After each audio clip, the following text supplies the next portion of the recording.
Hello and welcome to day 2 of Kickstart Your Confidence. I hope you found day 1 inspiring and informative and thought-provoking, and I hope that you've started to engage in the idea of becoming more self-aware, just observing yourself so that you can actually start to blossom into the truth of who you are. The essence of that self-awareness is to actually start to appreciate that we do tend to live by the stories or the opinions we've been told about ourselves, but those are not necessarily fact. In fact, they probably most certainly aren't fact. So we're starting to create the possibility of creating our own story. Now, in order to do that, what often you'll find, and certainly I have found, is that when we embark on that journey, it's really tempting at this early stage to just sit back and play small, to sit back and say, oh no, I can't do that. For those voices from the past, however strong and authoritative they might have sounded, to actually jump right into your ears and hold you back before you even start to think, to start to move forward. Then what happens? Because we don't quite want to admit that we're giving in, what happens is we distract ourselves. We set about to do a task of positivity, a self-awareness appreciation, or something we think will make us happier or move us forward, maybe a bit of clutter clearing. And what happens is we get distracted by something really, really random. In my case, it's often to cut the cat's claws, or to go and tidy out under the sink, or do even more deep clutter clearing without focusing on the task I was originally intending on. And this is all called resistance. That's more like physical resistance. It's where you get up and move yourself away from the very potential of actually being able to do something positive for yourself. There's also mental resistance, where you might suddenly be thinking of trying to do something and you hit your computer or your phone and you Google off. You start checking out all kinds of random things on various websites that have no relevance to what you're trying to achieve. And these occupy a sufficient amount of time that you can't quite get back to the task that you originally intended, and therefore legitimately you can actually bypass that for today and you don't feel too bad about it. Another form of resistance is habitual resistance, as I call it, and that's where we reach for something that will take us away from the core of what we're doing. For some people, that's going to make a coffee or getting in touch with friends, or perhaps having a drink of alcohol or something else. And by the time you get into it a bit, you're just thinking, well, it doesn't matter anyway, and you revert to old habits, and your clarity's gone, your focus is gone, and that initial self-honoring inner hug that you were responding to has faded away. Now, overcoming resistance is a really excellent skill for anybody who wants to achieve something. But you know what? Even when you've done it once, you'll actually find that you'll find new, cleverer ways of resisting doing what you say you intend you want to do. And even though you may become a master of discipline and focusing, you will, every now and again, slip back into old resistance. So I see resistance like an onion.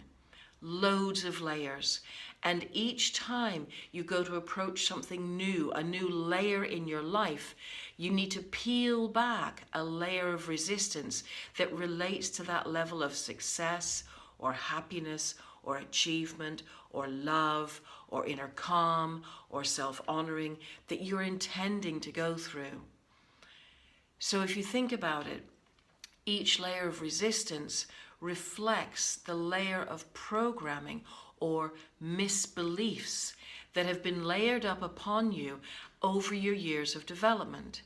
So in real terms, when we were developing and growing as a younger person, we didn't just have one person's opinion or one misbelief form who we are. That will have been perhaps a pivotal opinion. It may have consolidated other opinions that had been gathering, but maybe that was the one that really did ignite everything. Or maybe it was the one that started everything and everything else magnetized to it in your mind. But that means then that as these misbeliefs are magnetizing to the original opinion, that your different life experiences are all gathering different misbeliefs. And these different life experiences would include things such as how well you did at school, how well you felt your parents were proud of you, how well you got on with your siblings, or how easily you made friends, how easily you felt you achieved something in a particular aspect of your interest. Maybe it was art or music or dance or anything creative and expressive. So all these parts of ourselves that create a whole being can all have different layers of misbelief attached to them. Now remember, these misbeliefs are formed out of others' opinions that are put to us in such a way or at such a time that we believe them to be true. And most likely we believe them to be true because we didn't have any other foundational input. We weren't old enough to be able to reason or rationale or make logic or refute it or know ourselves well enough to say, oh, I don't think that's so true about myself. So with that, if you imagine, as we imploded into ourselves, almost like a beautiful lotus blossom going back into itself and tightening itself around one core belief that has many layers and petals, we've kept ourselves tight like that for a very long time. And often what happens, because that's our core nugget, as we go into a more independent life, what happens is the lotus blossom stays really tightly shut because it's scared. It's scared to open up and show its true self because it feels it's harvesting all these misbeliefs that turn into a complete Pandora's box of why would anybody want to know me? Why would anybody want to employ me? Why would anybody want to love me? All these mantras we put out about ourselves which attract the mud of life to sit on top of this beautiful potential lotus blossom. So, imagine that's you, at least in some part of your life. Imagine that there's a lotus blossom inside of you that wants to evolve, that wants to shake off the mud and actually start to unfurl and allow itself to be open to the light, radiant and warmed by all that's around it, and admired, cherished, respected, loved, enjoyed, engaged with, sought after. Imagine that's the lotus blossom that you have sleeping silently within you. So how are we going to get that to blossom? Well, here's a first few tips. In the first instance, revisit day one. If you've done that a few times already, step into the power of self-awareness. Add an affirmation that says, I know who I am and who I am is enough. You may not feel it right now, but if you do that, you'll start to see the mud will start to slip away. And then imagine yourself as that lotus blossom. Imagine it emerging out of the mud. It will go towards the warmth, the brightness, the light, which encourages it without asking anything other than from it than to simply reach forward. So my next top tip is to recognize resistance when it starts to show up. Recognize that when you do sit down for a moment's peace and quiet or contemplation or journaling or reflecting and starting to step into that lotus blossom power of yourself, notice that urge within you that says, get up, do something else. Notice it and say, thank you. I'll make a note of that. I'm focusing here right now. And you may have to teach this resistance to be quiet. And what I would suggest, because it helps get the process doing, I would suggest you keep a pen and paper beside you, a special pen and paper, just a little one, to write down these resistance notes. See where your resistance shows up. Put down what you were about to do and what happened.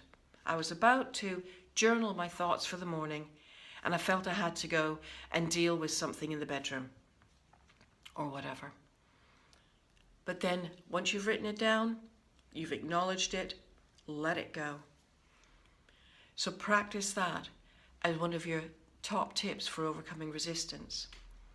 So resistance is accomplished, or overcoming resistance is accomplished by first being acknowledging of it, and then letting go of it, and then redirecting that same energy. So remember, harness that energy and put it back into what you are going to do. And allow yourself to do that. I do this by saying simply to myself, stay focused, finish what you start. Stay focused, finish what you start. And when you can do that, what you'll find is that you'll easily retrain yourself into a really positive way of moving forward every day, step by step, and you will conquer your resistance in a way that serves you not only in building your confidence, because as you tame your resistance gremlins, you grow confident because you achieve that, and your lotus blossom starts to blossom even more and gets plump and starts to show its potential.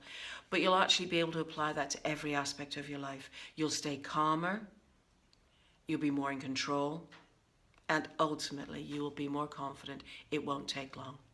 Thank you for joining me today. If you get the chance, please leave a comment back. Please like this video and subscribe should you wish to see more. Thank you for joining me. I'm Anna-Louise Haig.